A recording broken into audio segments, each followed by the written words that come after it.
فاسألوا أهل الذكر إن كنتم لا تعلمون। ফিরদাউসী বেগম তিনি প্রশ্ন করেছেন যে বিড়াল পালন করা কি সুন্নাহ? শুনেছি রাসূলুল্লাহ সাল্লাল্লাহু আলাইহি ওয়াসাল্লামের একটি বিড়াল ছিল এবং তার নামও ছিল, এটা কি সত্য? আমরা এখানে আপনার প্রত্যেকটা প্রশ্নের উত্তর দেব।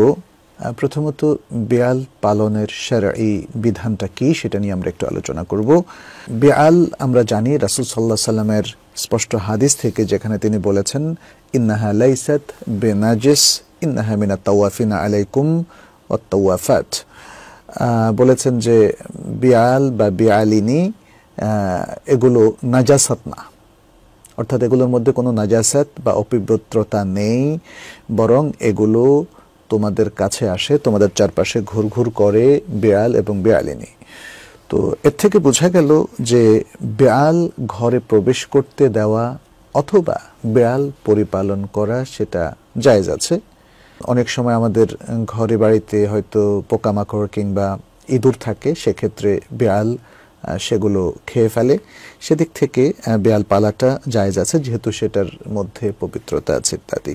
আর তাছাড়া এমন কোনো নিষিদ্ধতা ইসলামী শরিয়াতে আসেনি, কোরআন বা হাদিস দ্বারা প্রমাণিত হয়নি যে বিড়াল পালা যাবে না, বিড়াল ঘরে রাখা যাবে না ইত্যাদি। এমন কিছু না থাকার কারণে এটা হলো সে সমস্ত মুবাহ কাজের অন্তর্ভুক্ত যেটা আমরা হয়তো পরিপালন করতে পারি, অর্থাৎ বিড়ালকে আমরা ঘরে রাখতে পারি। তবে এখানে কিছু শর্ত আছে।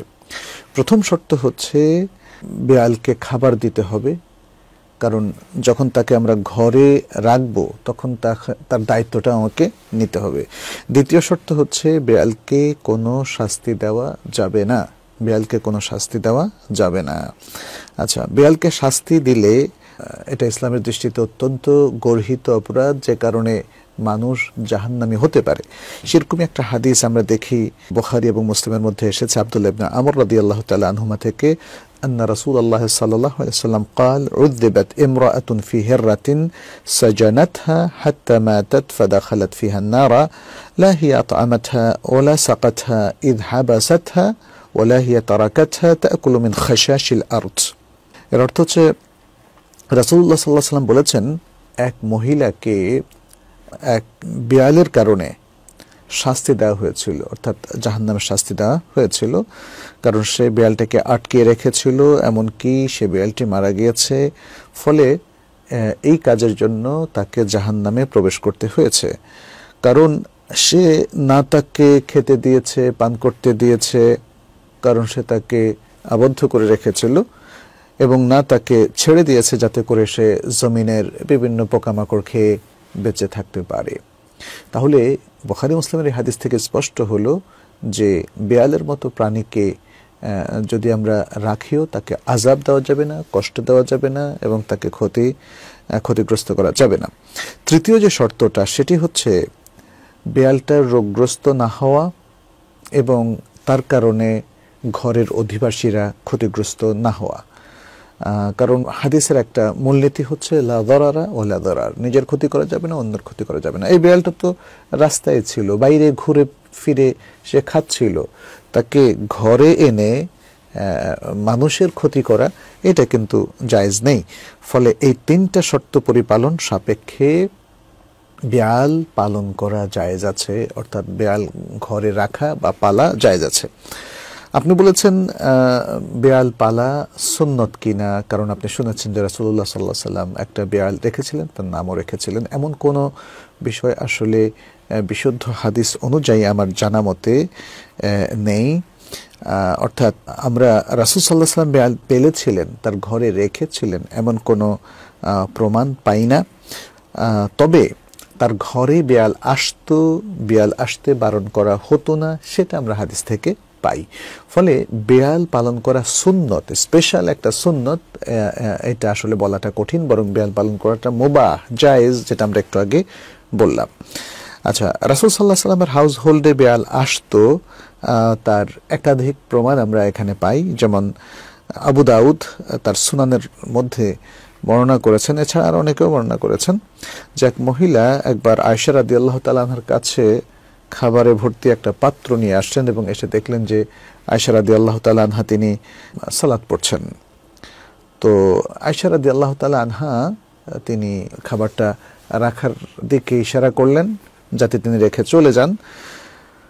তারপরে দেখা গেল যে ইত্তবসারে একটা বিড়াল এসে সেই খাবার থেকে খেলো, অর্থাৎ সেই পাত্রে মুখ দিয়ে খাবার খেলো।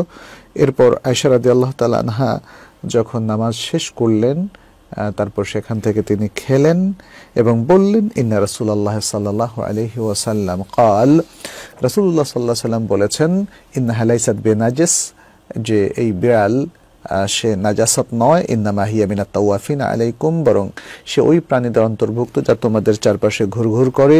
ওয়াকাদ রাআইতু রাসূলুল্লাহ সাল্লাল্লাহু আলাইহি ওয়াসাল্লাম ইয়াতাওয়াদ্দাউ বিফাদলিহা, আর আমি রাসূলুল্লাহ সাল্লাল্লাহু আলাইহি ওয়াসাল্লামকে দেখেছি বিড়াল মুখ লাগানোর পরে যে পানিটা ছিল সে অতিরিক্ত পানি দিয়ে তিনি ওযু করেছেন।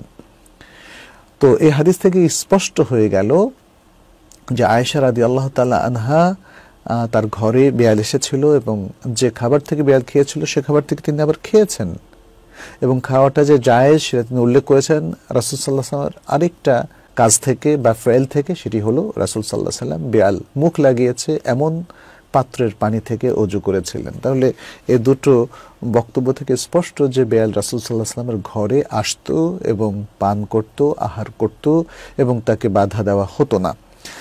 আর আরেকটা হাদিসও আমরা দেখি, কাবশা বিনতে কাব ইবনে মালিক, তিনি আবু কাতাদার পুত্রের অধীনে ছিলেন।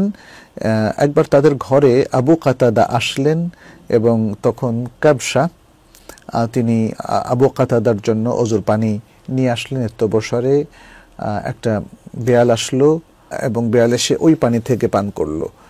পানি থেকে যখন বিড়ালটা পান করা শুরু করলো তখন আবু কাতাদা পাত্রটাকে একটু উঠিয়ে ধরলেন যাতে করে সে ভালো করে পানি পান করতে পারে। তারপর কাবশা বললেন যে আবু কাতাদা আমার দিকে তাকাচ্ছিলেন, দেখছিলেন যে আমি তার দিকে তাকাচ্ছি এবং জিজ্ঞেস করলেন, হে ভাতিজি, ইয়াবনাতা আখি, ভাতিজি তুমি কি আশ্চর্য হচ্ছ নাকি এই যে আমি পানি তুলে ধরলাম যাতে বিড়াল আরো বেশি খেতে পারে? তখন কাবশা বললেন, হ্যাঁ আমি আশ্চর্য হচ্ছি। তখন আবু কাতাদা বললেন, ইন্না রাসূলুল্লাহ সাল্লাল্লাহু আলাইহি ওয়াসাল্লাম ক্বাল, রাসূলুল্লাহ সাল্লাল্লাহু আলাইহি ওয়াসাল্লাম বলেছেন, ইন্নাহা লাইসাত বিনাজিস ইন্নাহা মিনাত তাওয়াফিনা আলাইকুমুত তাওয়াফাত, যে বিড়াল নাজাসাত নয়, অপবিত্র নয়, বরং এই বিড়ালগুলো নর নারী যাই হোক না কেন সেগুলো তোমাদের চারপাশে ঘুরঘুর করে, ফলে তাদের ঝুঁটা এটা পাক, ফলে সে পানি দিয়ে ওযু করতে কোনো অসুবিধা নেই এবং তাদের মুখ লাগানো খাবার খেতেও কোনো অসুবিধা নেই। তো যাই হোক, আমরা এ থেকে প্রমাণ পেলাম যে রাসূল সাল্লাল্লাহু আলাইহি ওয়াসাল্লাম বিড়ালকে তাড়াতে আসলে আমাদেরকে নির্দেশ দেননি। বিড়াল ঘরে প্রবেশ করলে সেটাকে তিনি পারমিট করেছেন এবং বিড়াল খেলে পান করলে তাও তিনি পারমিট করেছেন।